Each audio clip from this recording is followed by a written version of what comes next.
long memory, you might remember that the last time one of these, a Zenvo, came to the Top Gear test track, it didn't end all that well, did it?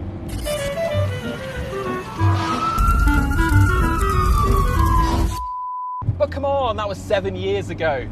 I'm sure Zenvo since then has grown up, matured, like all of us, become a little bit more sensible. What am I saying? Look at this thing. Of course they haven't. Welcome to the TSRS. Suppose I should give you some numbers as well. 1,178 brake horsepower from a 5.8 litre twin supercharged V8. The reason they've gone twin supercharged, as the TS in the name, when this Zenvo used to be turbocharged and supercharged, the test driver said it was, quote, undrivable.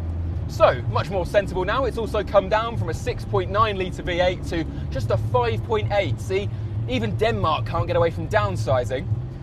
And that means that this steel-framed car with gorgeous carbon fibre panels has some absolutely terrifying performance. They tell me it's got traction control, but it certainly doesn't feel like it's day, not in the wet, not on these tyres. But this car isn't really about its twin supercharged 1,178 brake horsepower V8, its dog clutch gearbox, masses of carbon fibre, seats that seem to have been made out of the kind of material you find in your swimming shorts. No, it's not about any of that. This car is about that wing. Yes, the Zenvo TSRS is the hypercar with the wonky wing. That's really all it's for. They call it the centripetal wing. Now, I thought a centipede was a really, really long bug that lived in the jungle and had loads of legs, but it turns out it's a very clever piece of aerodynamics, or just a really, really good way to show off, depending on your point of view.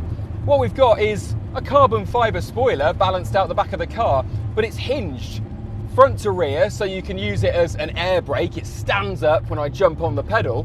Okay, we've seen that before on McLarens and stuff. But what this can also do is hinge side to side, like it's falling off. Now, this is all run by the same hydraulic fluid that's also powering the car's whip-crack fast gearbox. And what it means is that when you corner really hard and the G sensors reckon you've got enough force going through the car, it tilts the wing. And what the tilt of the wing is supposed to do is balance out, body roll, counteract G-force, and just keep the inside tyres of the car more forced into the road. It sounds like reasonable physics to me, but I'm not a physicist. I'm not an aerodynamicist. If you are Adrian Newey and you're watching in the comments, please let us know, is this absolute nonsense, or would you love to put it on a Formula One car? Zenvo reckons that wing, when it's just sat still, and there is a mode for that if you are feeling shy and retiring and you just want to have a sensible commute, that wing's supposed to generate 240 kilos of downforce. And then when it's at max tilt, apparently it only loses 3% of its efficiency. So you're still getting the lion's share, hundreds and hundreds of kilos of downforce, slamming those massive back tyres into the road. Problem is, those tyres today on this TSRS are basically cut slicks, and because we're in the UK on a lovely summer's day, it's soaking wet out there, and trying to get the G-force you need into the car to make the wing do its thing, well, it's pretty tough going, take it from me, but we'll do our best. Let's see if the Zenvo's wing is more than just a party piece.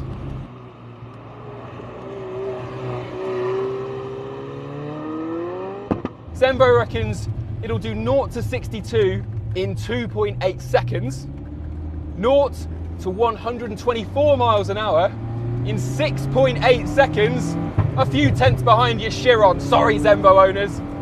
And the top speed is limited to 203 miles an hour because you wouldn't want to hurt your expensive wing that's hanging off the back. Whoa! Tell you what as well, anyone who says paddle shift gearboxes can't be exciting and you'd rather have a manual, you've got to have a go in one of these. It's like an explosion going off every time you change gear.